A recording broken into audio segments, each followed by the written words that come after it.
La première fois qu'on rentre dans cet espace-là, c'est sûr que les yeux font comme « wow », c'est extrêmement stimulant, c'est inspirant, puis c'est sûr que c'est le rêve de toute personne qui est passée par le système scolaire de se retrouver dans un environnement qu'à tous les jours, on puisse venir ici et créer, co-créer le futur. C'est vraiment un exemple à suivre. Et l'Alinéa, c'est un beau terrain de jeu pour notre vision pédagogique, pour mettre l'élève au centre de ses apprentissages, pour lui faire vivre des expériences différentes, ancrées dans le 21e siècle. C'est vraiment un lieu très inspirant pour la pédagogie. L'idée, c'était comment on peut créer des projets d'envergure qui font en sorte que les jeunes vont comprendre ce à quoi ils travaillent, puis ils vont comprendre aussi l'impact qu'ils vont jouer dans la société.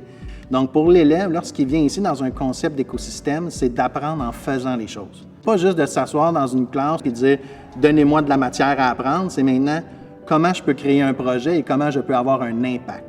Lorsqu'on parle de l'écosystème, on se dit que c'est une expertise qu'on va rechercher. Lorsqu'on pense aux citoyens de demain, on a identifié des pôles d'expertise. Donc, on a le pôle de développement durable.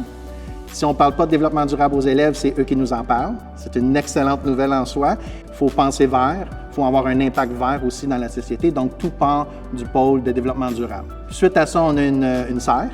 Ce qui arrive souvent, c'est que les élèves vont cultiver, récolter, cuisiner des aliments qui auront poussé dans la serre, entre autres. Ensuite de ça, on a le pôle numérique, où là, on se dit, on veut vivre la sphère numérique dans la société, mais toute l'arrivée de l'intelligence artificielle permet tant aux membres du personnel qu'aux élèves de s'arrimer avec les nouvelles compétences numériques. Et on a le pôle de créativité et d'entrepreneuriat, un pôle où on va stimuler justement cette créativité-là et permettre aux entrepreneurs de venir travailler avec les élèves dans un projet concret. On a aussi un pôle des partenaires, ou un pôle VIP qu'on appelle. Des partenaires de l'externe qui veulent venir partager leur expertise peuvent venir en résidence quelques jours, occuper le salon des partenaires et venir faire des ateliers avec les élèves dans l'expertise qu'ils détiennent.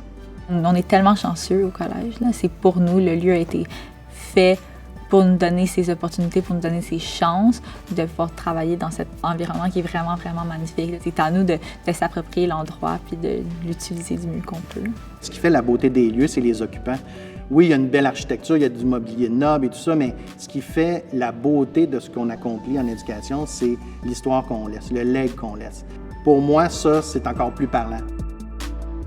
C'est vraiment un lieu qui est ouvert pour tout le monde. On peut travailler, puis je trouve qu'on travaille vraiment d'une manière différente que dans une classe. Quand on va à l'Alinéa, on est content, on n'est pas dans une classe assis à des bureaux, on peut être n'importe où, on peut s'asseoir avec des amis, on peut parler en travaillant. Bien, ça amène les enseignants à penser différemment leur enseignement, à être plus créatifs, à innover, puis à utiliser les lieux différemment. Donc ici, on peut être 2 classes en même temps, on peut faire de l'interdisciplinarité, on peut faire du co-enseignement, on peut amener notre enseignement beaucoup plus loin que si on reste dans une salle de classe. Vous savez, souvent, l'innovation, on va dire que tout commence par l'environnement de travail, où est-ce qu'on se retrouve. On veut sortir physiquement de l'école et se retrouver dans un environnement open space en discutant sur des sujets, l'un le plus intéressant que les autres. Donc, c'est clair que pour nous, l'endroit en tant que tel, l'Alinéa, c'est inspirant.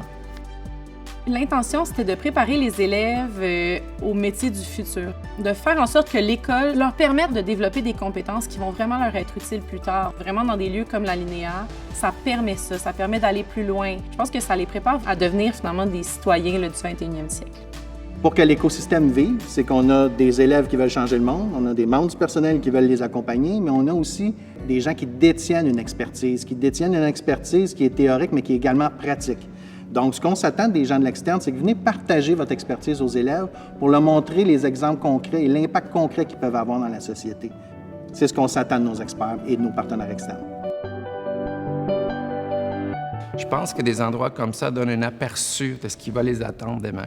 Parce que autant que cet endroit-là est pionnier dans sa manière de fonctionner, autant je pense que la société de demain, ça va être un exemple à suivre. Je pense que les écoles vont être de plus en plus façonnées sur des modèles comme celui de l'Alinéa.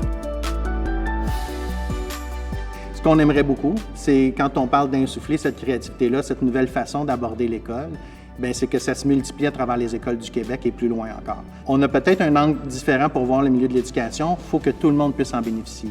Donc, on invite tout le monde à venir visiter les lieux, comprendre quel est l'écosystème et partager toute l'expertise qu'on développe au fur et à mesure.